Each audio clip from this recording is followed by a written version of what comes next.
Sa loob ng ilang buwan, isinasagawa ng Ukraine ang isang mahusay na plano laban sa sinakop na Crimea.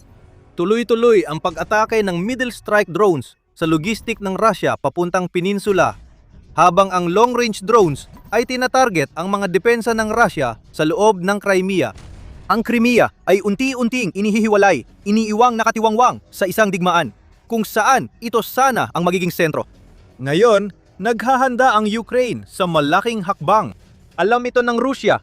Naniniwala si Putin na malapit na ang D-Day ng Ukraine at darating ang pinakamasamang bangungot ng Rusya. Malaki ang operasyon ng paglapag. Wala nang tiwala si Putin sa kaligtasan ng Crimea. Ngayon, ang kaya na lang gawin ng Russia ay maghanda sa tingin nitong di na maiiwasan. Iyan ang mahalaga. Habang lihim ang plano ng Ukraine sa Crimea, sa kilos ng Russia, makikita ang takot ni Putin sa posibleng D-Day. Noong Hunyo 17, iniulat ng United 24 Media ang pahayag ni Dmytro Pletenchuk, tagapagsalita ng hukbong dagat ng Ukraine. Ibinunyag niya na nagsimula ng palakasin ng Russia ang kanilang mga posisyon sa depensa sa mga baybayin sa loob ng sinakop na Crimea. Bakit? Takot si Putin na maganda ang Ukraine ng pagsalakay na pambawi para mabawi ang sinakop na peninsula mula Russia, maaaring sa pamamagitan ng paglapag mula sa dagat. Habang nagsasalita tayo, ang mga bahagi ng baybayin ng Crimea na itinuturing ng Russia na pinakamahina ay pinapalakas na ayon kay Pletenchuk, at idinagdag pa niya na nakikita ng Russia ang posibilidad ng isang paglapag bilang isang totoong banta na kailangang harapin. Sa anumang kaso, itinuturing ito ng kalaban na isang tunay na banta. Pinapapalas ng mga Ruso ang mahihinang lugar sa Crimea laban sa posibleng paglapag, ayon kay Pletenchuk sa panayam ng Kiev Independent. Ibinunyag din niya kung bakit takot ang Russia sa inaasahan nitong paparating. Hindi basta na lang nabuo ang paniniwala sa isang paglapag mula sa dagat. Sabi ni Pletenchuk, matagal nang nagsanay ang hukbong dagat ng Ukraine para sa ganitong operasyon. Patuloy ang pagsasanay at espesyal na operasyon ng Ukraine na nagdudulot ng takot sa mga Ruso, lalo na sa paggamit ng mga drone. Layunin ng kampanyang ito na ihiwalay ang peninsula, at marahil ay inilalatag na rin nito ang pundasyon para sa uri ng pag-atake na hindi kailanman inakala ni Putin na mangyayari noong sinimulan niya ang kanyang pananako. Nag-aalala ang Rusya sa paparating na D-Day Part 2. Bakit sobrang takot ang Rusya? Bukod sa pagsasanay ng mga Ukrainyano, ang mga kaganapan nitong mga buwan na pinanood ng Rusya ang dahilan kung bakit naniniwala ang kanilang mataas na pamunuan ng militar na may malaking mangyayari sa Crimea. Ginagagang isla ang peninsula, habang isinasagawa ng Ukraine ang tuloy-tuloy na operasyon para ihiwalay ang Crimea mula sa lahat ng mga daan ng logistical na nagpapapahintulot sa Rusya na patuloy itong mapadalhan ng mga sundalo at kagamitang militar. Sabi ni Mikhailo Fedorov, Ministro ng Depensa ng Ukraine, ang plano niyang paghiwalayin ang Crimea mula sa mga sinakop na teritoryo sa Ukraine at sa Kerch Bridge na nag-uugnay sa peninsula sa Rusya ay tugma sa estratehiya ng Ukraine. Ang paghihiwalay na ito ay gagawing isla ang peninsula na kinuha ni Putin mula sa Ukraine noong 2014 na maaring magdulot ng di inaasahang epekto sa mga Ruso. Ayon sa ulat ng Euromaidan Press kay Fedorov sa panayam sa press channel ng Ukraine. Bagaman tila malabo ang pahayag ng Ministro ng Depensa ng Ukraine, isa itong babala sa Rusya. Ibig sabihin ba ng babala ay may paparating na amphibious assault? Mahirap sabihin, pero tiyak na naghahanda ang Ukraine ng mga hakbang para sa ganitong pag-atake. Sa nakaraang ilang linggo, ang bagong henerasyon ng mga strike drone na may katamtamang saklaw ng Ukraine ay nagdudulot ng malaking pinsala sa mga network ng lohistika na sumusuporta sa Crimea. Ibinunyag ni Fedorov na naganda ang Ministryo ng Depensa ng Ukraine sa kampanyang ito sa pagkontrata ng 300% mas maraming strike drone na may katamtamang saklaw sa unang 4 na buwan ng 2026 kaysa buong 2025. Ayon kay Volodymyr Zelensky, Pangulo ng Ukraine, mas mataas daw ang bilang at umabot sa 500% ang pagtaas. Anuman ang sitwasyon, nitong Mayo at Hunyo ay nakita ang napakalaking pagdami ng mga strike drone na may katamtamang saklaw na nagbunga ng magagandang resulta laban sa Crimea. Simula katapusan ng Mayo, ginawang impyerno ng Ukraine ang mahalagang highway na RR-200 at 80 na nag-uugnay sa Russia, Timog Ukraine at Crimea. Sabi ni Robert Brody, kumander ng puwersa ng Ukraine, para sa mga sistemang walang tripulante, 71% ang ibinaba ng trapiko sa kalsadang yon mula nang magsimula ang mga pag-atake. Dahil hindi na halos magamit ng Russia ang RR-200 at 80 inatake na ng Ukraine ang mga tulay sa mga okupadong lugar papuntang peninsula. Ang pag-atake noong Hunyo 9 ay nagpahinto ng trapiko sa tulay, kaya napilitang dumaan ang mga sasakyan sa alternatibong ruta sa Armyansk at Perakhov. Maraming pag-atake ang naitala sa tulay na nag-uugnay sa Hanichesk at Arabat-Spit sa Kherson, pati na rin sa Armyansk upang putulin ang alternatibong rutang sinusubukan ng Russia. Isang pag-atake bago Hunyo, 11 ang nagresulta sa pagkasira ng Ukraine sa 50 supply truck at fuel tanker ng Russia na dumadaan sa Armyansk papuntang Crimea. At iyon ang punto. Ang pagputol sa mga kalsadang ito ay humahadlang sa pagpasok ng gasolina, pagkain, supply at sundalo sa Crimea. Hindi ito nagkataon lamang. Isa itong koordinadong kampanya para putulin ang Crimea mula sa mga teritoryong tumutulong sa Russia manatili sa peninsula. Ayon sa United 24 Media, patuloy na naantala ng mga atake ng Ukraine ang supply line ng Russia papuntang Crimea na para bang layuning gutumin ang mga Ruso roon. Ngunit paano kung mas malalim pa ang dahilan nito? Paano kung hindi lang ang paghiwalay ang layunin ng Ukraine? Naghahanda rin ito sa amphibious landing na kinakatakutan ng Russia. Maring yon ang dahilan ng mga depensa, pero nananatili pa rin ang mahirap na tanong kung paano maisasagawa ng Ukraine ang ganitong operasyon. Mamaya, pag-uusapan pa natin ang iba pang pahayag ni Pletenchuk at kung ano ang posibleng plano ng Ukraine. Pero bago natin gawin yon, paalala lang na pinapanood mo ang The Military Show. Kung nag-e-enjoy ka sa video na ito, huwag kalimutang mag-subscribe para makapanood ka pa ng iba naming mga palabas. Ngayon, isang amphibious landing. Paano kaya kung subukan ng Ukraine ang sarili nitong D-Day sa Crimea? May mga palatandaan na noon pa tungkol sa plano ng Ukraine. Noong Agosto 2023, naglunsad ang puwersa ng Ukraine ng espesyal na operasyon sa Crimean Peninsula. Tasa sa operasyon, ang militar na intelihensya ng Ukraine na nagpadala ng maliit na puwersa sa Crimea gamit ang sasakyang pantubig na lumapag malapit sa Myak at Olenivka. Sa operasyon, napatay ng mga sundalong Ukrainian ang hindi bababa sa 30 Russian at sinira ang 4 na mabilis na bangka ng Russia bago umalis sa peninsula.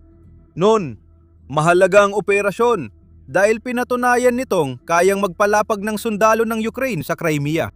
Ngayon, ito na siguro ang plano.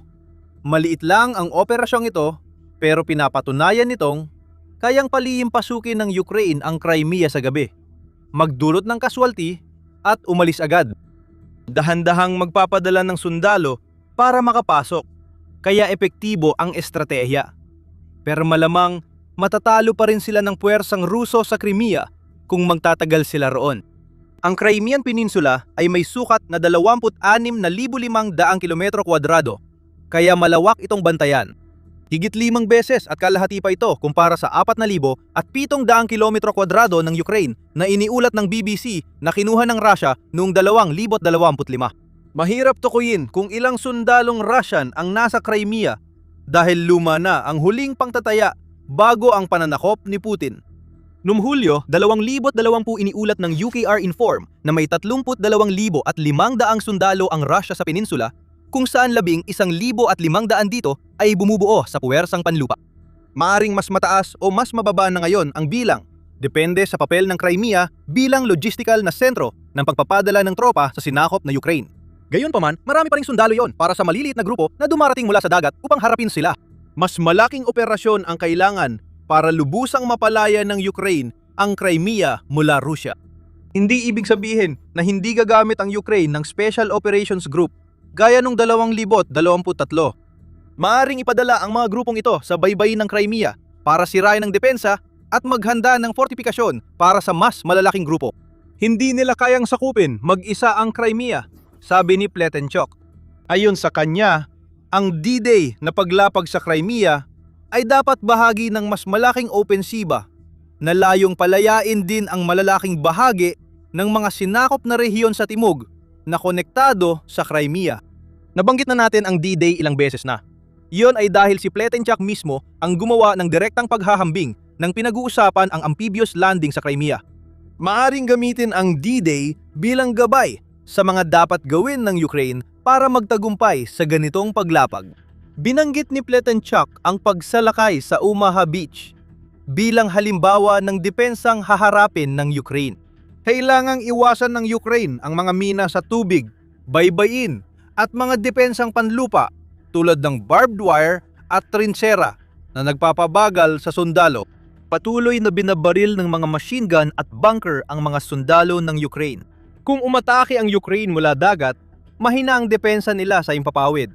Kaya madaling makasuporta ang puwersa ng Russia mula ere. Kung babalik tayo sa Omaha Beach, ayon sa National World War Ikalawang Museum, humigit kumulang 100 at 60,000 tropang Allied ang lumahok sa D-Day landings at 34,000 Amerikano ang lumapag sa Omaha. Ang buong operasyon ay nagdulot sa Allies ng higit sa 10,000 at 300 nakaswalti kung saan 2,000 at 400 dito ay naranasan sa Omaha Beach. Pero narito ang isang napakahalagang detalye. Gumamit ang Allies ng 7,000 barkong pandagat, kabilang ang humigit kumulang 4,000 landing craft sa D-Day landings, kasama ang 12,000 eroplanong sumuporta. Kung magiging kahawig niyon ang paglusob sa Crimea, may problema ang Ukraine. Wala ng Navy ang Ukraine na maipagmamalaki, sabi ng Global Firepower na nagraranggo ng 145 militar gamit ang special na index mula manpower hanggang kagamitan. Ganito raw ang kalagayan. Ang Navy ng Ukraine ay binubuo ng 169 na barko at karamihan dito ay mga patrol vessel lang. Ayon sa ulat, may 347 aerial assets lang ang Ukraine, kaya hindi nila makukuha ang air support na nakita noong D-Day kung mag-amphibious invasion sila sa Crimea. Kaya ibig sabihin, hindi na pwede ang ideyang yon. Tama ba? Hindi naman kailangan. Malayo na ang 2,026 mula 1,900 at 44, kaya may pagkakataon ang Ukraine na gawin ang kanilang pagtatangkang paglapag sa ibang paraan kaysa sa Omaha Beach. Kailangan ng Ukraine magpadala ng sundalo sa lupa. Sabi ni Pletenchak, hindi maliligtas ang Crimea kung walang sundalong makarating at manatili sa peninsula. Gayunpaman, ang D-Day ang pinakamalaking amphibious landing sa kasaysayan. Hindi lang Omaha Beach ang kasali. Nilusob ng mga alyado ang 5 magkaibang dalampasigan habang sinusubukan nilang gumawa ng daan mula sa dagat papasok sa loob ng France. Hindi ito kailangang gawin ng Ukraine at sinusubukan din itong bawiin ang isang peninsula na mas maliit sa France. Pabor ito sa Ukraine. Kung tama ang dating ulat na may 32,000 at 500 sundalong Russian sa Crimea, dagdag itong benepisyo para sa Ukraine. Ibig sabihin, hindi na kailangan ng Ukraine ng malaking puwersa gaya ng sa D-Day. Ang estratehiya ng Ukraine na ihiwalay ang Crimea ay nagdudulot ng kakulangan sa supply ng mga sundalong naroon at nagpapahirap sa Russia magpadala ng reserba kapag umatake ang Ukraine. Ang pinakamalakas na sandata ng Ukraine para sa ganitong paglapag ay mga hindi kailangan ng sundalo para patakbuhin. Mga drone, binabago nila ang takbo ng laban. Sa D-Day ng Ukraine, libo-libong drone ang maaaring magbigay ng suporta sa himpapawid imbes na mga eroplano. Isipin mo ang tuloy-tuloy na alon ng mga middle strike drone na tumatama sa mga bunker at mga pwesto ng machine gun. Ang Flamingo hybrid missile drone ay tumatama sa depensa. Nauna ito bago lumapag at sumubok umabante ang mga sundalong Ukranyano. Maaring magpadala ang Ukraine ng magkakasunod na drone para sirain ang depensa ng Russia bago pa makalapag ang mga sundalo sa dalampasigan. Mayroon ding mga drone ang Ukraine para gawin ito. Ayon sa New York Times, nasa punto na ngayon ang Ukraine kung saan kaya nitong magpalipad ng humigit kumulang 5,000 mga drone na katamtaman at malayuan ang saklaw bawat buwan. Ang pagtutok ng lakas ng apoy na iyon sa mga depensang sinusubukang itayo ng Rusya sa baybayin ng Crimea ay maaaring makatulong ng malaki sa pagsuporta sa isang paglapag. Kung pag-uusapan ang isang amphibious landing, totoo na, wala sa Ukraine ang dami ng mga landing vessel na kailangan para magawa ang isang bagay na katulad ng Omaha Beach. Pero ang meron sila ay mga maritime drone. At ang mga drone na yon ay maaring gumanap ng mahalagang papel sa paglulunsad ng mga kamikaze attack laban sa anumang barkong pandigma na susubukang gamitin ng Rusya para pigilan ang pag-atake ng Ukraine. Pwede rin silang gamitin para alisin ang mga minang pandagat ng Rusya na magbubukas ng daan para sa patrol boat at landing vessel ng Ukraine na maghatid ng tropa sa mga dalampasigan ng Crimea. Patuloy na dinedevelop ng Ukraine ang teknolohiyang ito. Ang Toloka underwater drone na gawa sa Ukraine ay pwedeng gamitin para alisin ang mga mina ng Rusya o ituro ang mga kamikaze drone sa tamang direksyon. Nakapag-develop ang Ukraine ng Sea Trident drone na may 1,000 kilong warhead na kayang palubugin ang malalaking barko o sirain ang infrastruktura sa baybayin ayon sa ulat ng RBC Ukraine. Ang nakikikita natin dito ay magiging ibang-iba ang bersyon ng Ukraine ng D-Day kumpara sa nangyari noong 1944 at 44. Maaring magawa ng Ukraine na maghanda para sa pagpapalapag ng mga sundalo sa pamamagitan ng paggamit ng mga drone para sirain ang mga depensa ng baybayin ng Russia bago pa man makalapag ang mga sundalo sa dalampasigan. Siyempre, hindi kayang gawin ng mga drone ang lahat ng trabaho. Habang mas maraming nasisira, lalo na kung maihiwalay ang Crimea, humihina ang depensa ng Russia laban sa paglapag na hindi kayang tumbasan ang saklaw ng paglapag sa Omaha Beach. Marahil sa pamamagitan ng paggamit ng mga drone, ang mga maliliit na paglapag na nakita natin noong 2023 ay maaring sapat na para sa Ukraine na makapagbukas ng daan papasok sa mas malalim na bahagi ng Crimea. Sa kabila ng sinabi ko, aminado akong ito ay isang optimistikong pananaw kung paano maaring magsagawa ang Ukraine ng isang amphibious assault laban sa Crimea. Ang operasyong ito ay puno ng mga hamon at hindi dapat balewalain. Sinabi ni Rand na may 750 kilometro ng baybayin ang Crimea na pwedeng patibayin ng Russia. Bagamat ang malawak na baybayin na ito ay nagbibigay ng maraming pagkakataon para sa Ukraine na magdala ng mga sundalo sa labanan, mahirap din itong bantayan, lalo na't limitado ang access ng Ukraine sa mga landing ship at lakas ng himpapawid. Malaki ang posibilidad na susubukan ng Ukraine na pagsamahin ang isang amphibious assault at isang pag-atake sa lupa. Ngunit ito rin ay isang paraan na puno ng panganib. Sabi ni Rand, ang Crimea ay nakakonekta sa kalupaang bahagi ng Ukraine sa isang makitid na strip ng lupa na ilang kilometro lang ang lapad at posibleng mahigpit na pinatibay ng Russia. Maaring pag-isipan ng Ukraine ang pag-atake sa dalawang frente, lalo kung itutuloy ang kampanya nito para ihiwalay ang Crimea. O, magiging mapaminsala ang paraan na yon. Malamang na mawawalan ng libu-libong sundalo ang Ukraine sa prosesong ito. Kung hindi makapagdaan ng supply o mga reserbang puwersa ang Russia sa Crimea, magiging labanan ito ng pag-ubos ng lakas na maaaring mapanalunan ng Ukraine. Dahil tataas sa 7 milyong drone kada taon, ang produksyon ng Ukraine sa 2026, maaaring gamitin ang drone strategy na napag-usapan para sa baybayin ng Crimea at sa maliit na lupaing daraanan ng tropang panlupa papasok ng Crimea. Mukhang mapapaalis na rin ng Ukraine ang Russia mula sa Khimburn Spit, isang maliit na bahagi ng lupa sa Mykolaiv Oblast na nakausli sa Black Sea sa kanluran ng Crimea. Nang masakop ng Russia ang bahaging yon, ginamit nila ang lupa para maglunsad ng mga drone papunta sa Ukraine. Kung mabawi ng Ukraine ang Khimburn Spit, posible rin nilang gawin ito sa Crimea na magpapahina sa depensa ng Russia doon. Gayunpaman, malinaw na ang isang amphibious assault o pinagsamang amphibious at ground assault sa Crimea ay ilalantad ang libu-libong tropang Ukrainian sa putukan ng Russia. Kailangang ituon ng Ukraine ang atensyon sa pagsalakay na maaaring magdulot ng kahinaan sa ibang bahagi tulad ng Donbas na sinusubukang sakupin ni Putin na yung tagsibol at tag-init. Hindi namin sinasabing imposibleng mabawi ng Ukraine ang Crimea gaya ng kinatatakutan ng Russia.